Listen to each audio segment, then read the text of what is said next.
আসসালামু আলাইকুম। সবাই কেমন আছেন? আজকে সকালে চিকেন বের করেছিলাম রান্না করার জন্য। তো বাচ্চারা চিকেন দেখে বলতেছে ফ্রাই চিকেন খাবে। তো আমি রানগুলো রেখে দিয়েছিলাম ওদের জন্য ফ্রাই চিকেন বানাবো।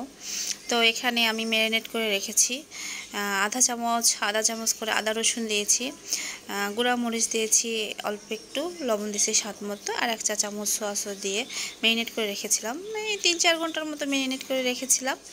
তারপর ময়দা, 2 কাপ ময়দা নিয়েছি, আর 4 চা চামচ কর্নফ্লাওয়ার।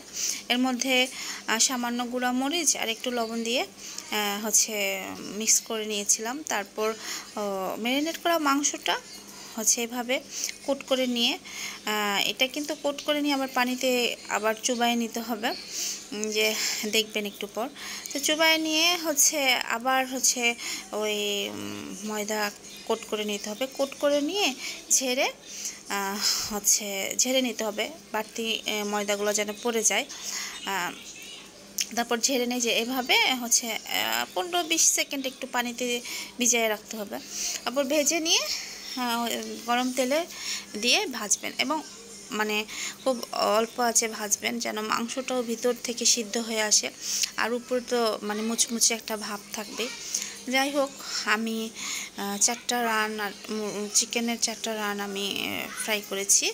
আপনারা বাসায় ট্রাই করবেন, এভাবে ভালো লাগবে। আসলে বাহিরের খাবার না খাওয়াই ভালো। বাসায় সহজ, অত কঠিন কিছু নাই। যে আমার ছেলে খাওয়ার জন্য বসে আছে, খুব অপেক্ষা করতেছে যে কখন হবে।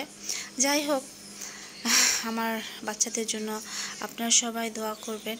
এই যে আমার ফ্রাই চিকেন হয়ে গেছে, ওদের জন্য বানিয়েছি। ওরা মাঝে মাঝে খেতে চায়, চেষ্টা করি আর কি এভাবে বানাই ওদেরকে দিতে।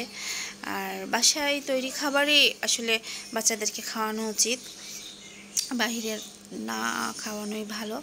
যাই হোক, আপনারা সবাই দোয়া করবেন। ভালো থাকুন। আল্লাহ হাফেজ।